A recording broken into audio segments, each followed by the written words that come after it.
House. The question is that the amendment be agreed to, and I call the honourable member for Capricornia. Thank you, Deputy Speaker.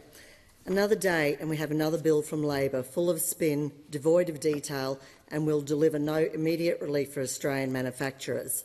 The Future Made in Australia Bill, or MIA as it's aptly named, is yet another example of Labor's policies that are missing in action when it comes to delivering real support for Australian families, small businesses and farmers who are struggling under the crushing weight of a government that is driving up the cost of living and has no regard for Australians doing it tough as a result. After 12 interest rate hikes, facing some of the most persistent core inflation in the developed world and dealing with higher taxes, Australian families shouldn't have to bear the cost of Labor's re-election strategy. Despite all of the rhetoric, this legislation fails to address the most pressing needs of those who keep our economy going.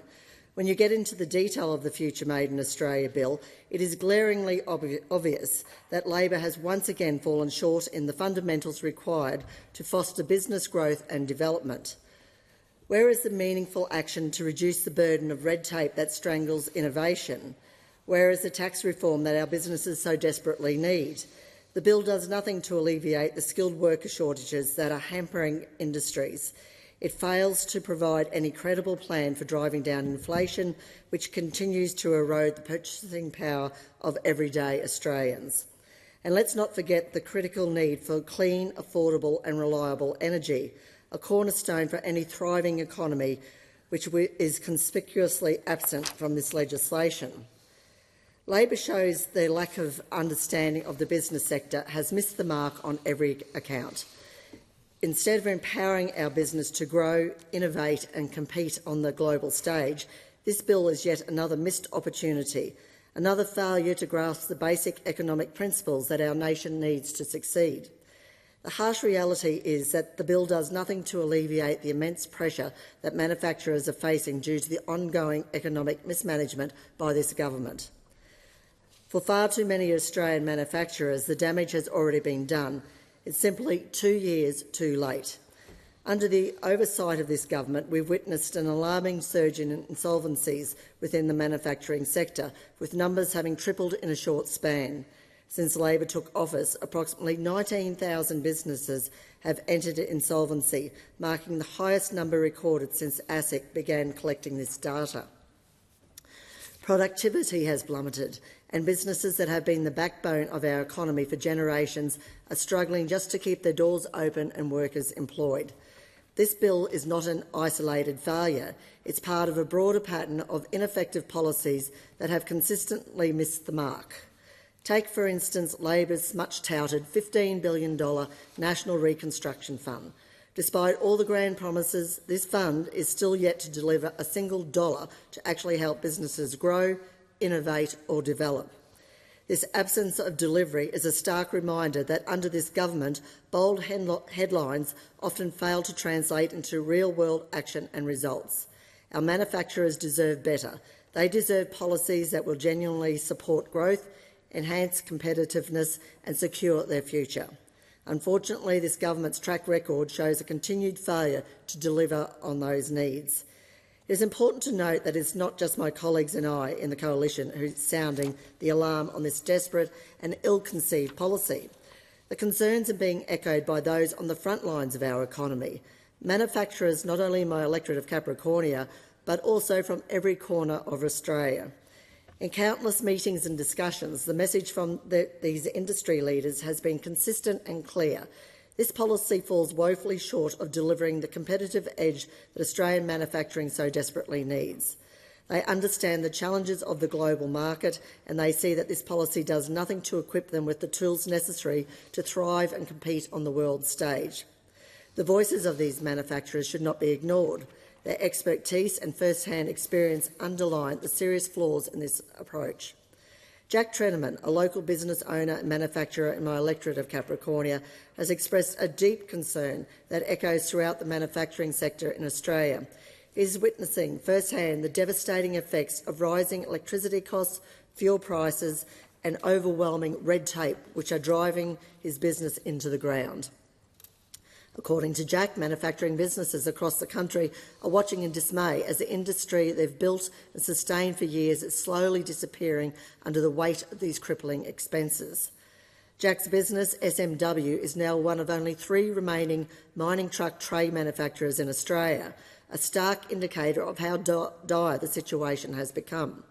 Despite the booming demand in our mining industry, driven by coal exports and critical minerals, Jack finds himself struggling to compete with international markets.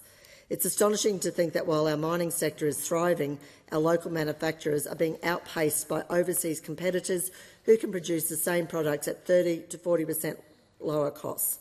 This situation lays bare the glaring disconnect between the policies being implemented and the harsh realities faced by our manufacturers. As Jack put it to me, Labor policies are nothing short of a shackle on the industry's productivity. Instead of enabling growth, these policies are tying the hands of our manufacturers, making it increasingly difficult for them to keep their doors open, let alone thrive.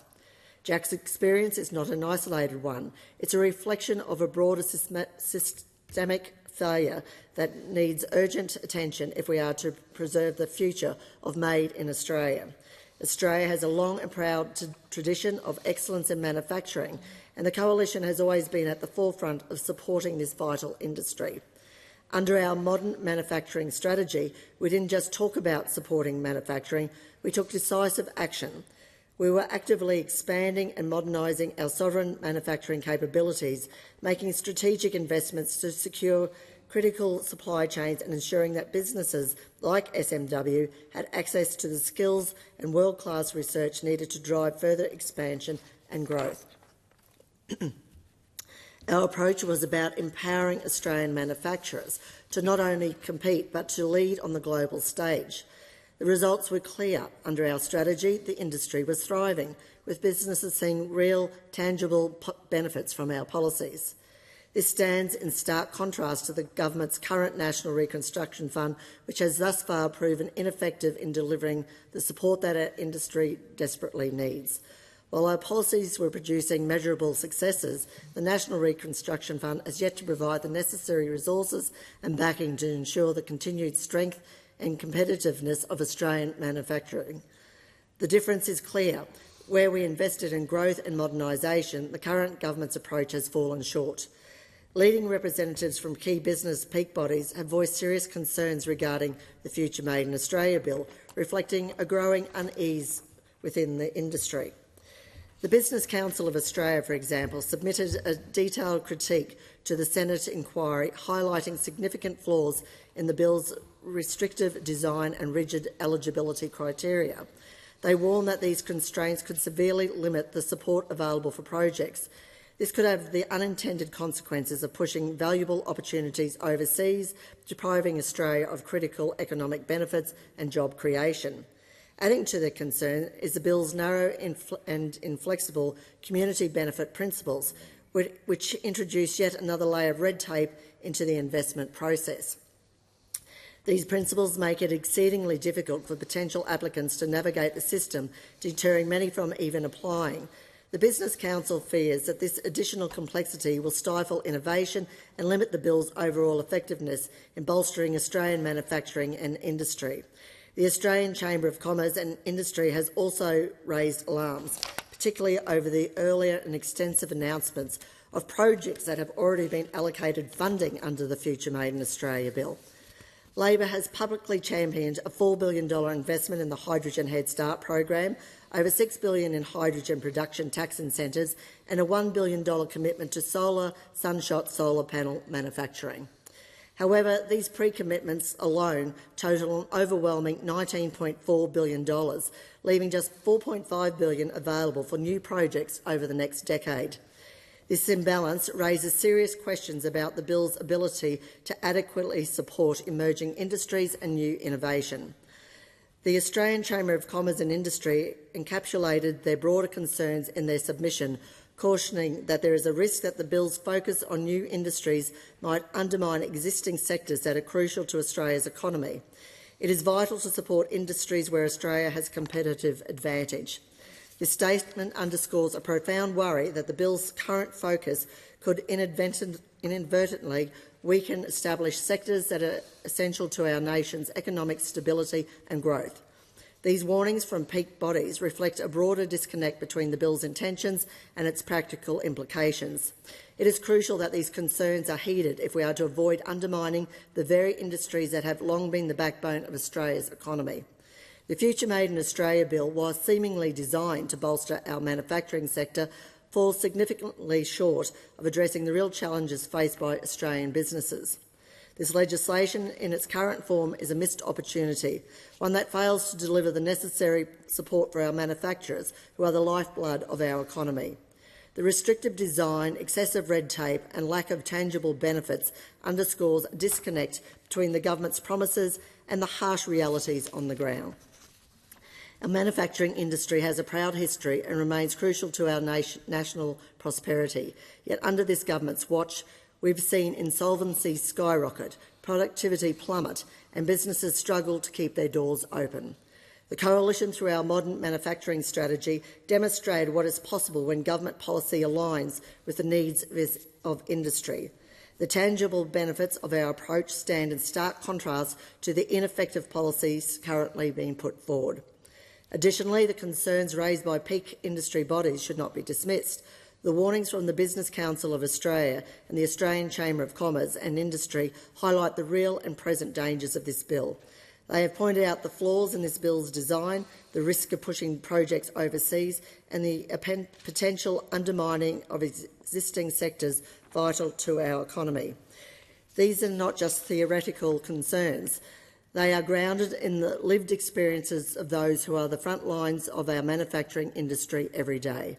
It is imperative that we learn from these insights and adjust our course accordingly. The focus must be on creating policies that genuinely support and enhance our manufacturing capabilities. We need policies that return to the fundamentals and set us back on the right path by curbing inflationary spending, reducing bureaucratic red tape, simplifying Labor's complex industrial relations agenda, lowering taxes and implementing a competition policy that truly gives small businesses a fair chance. Most importantly, we must ensure the delivery of affordable and reliable energy. We must ensure that the industries where Australia has a competitive advantage not only preserved but empowered to thrive in an increasingly competitive global market. Let us not forget that the future of Australia's manufacturing industry depends on the decisions we make today. We owe it to our manufacturers, to our workers and to all Australians to get this right. This bill in its current form is not the solution. It's time for a rethink, a realignment with the needs of our industry and a renewed commitment to policies that will truly drive growth, innovation and prosperity. Thank you. The question is that the amendment be agreed to, and I call the honourable member for Holt.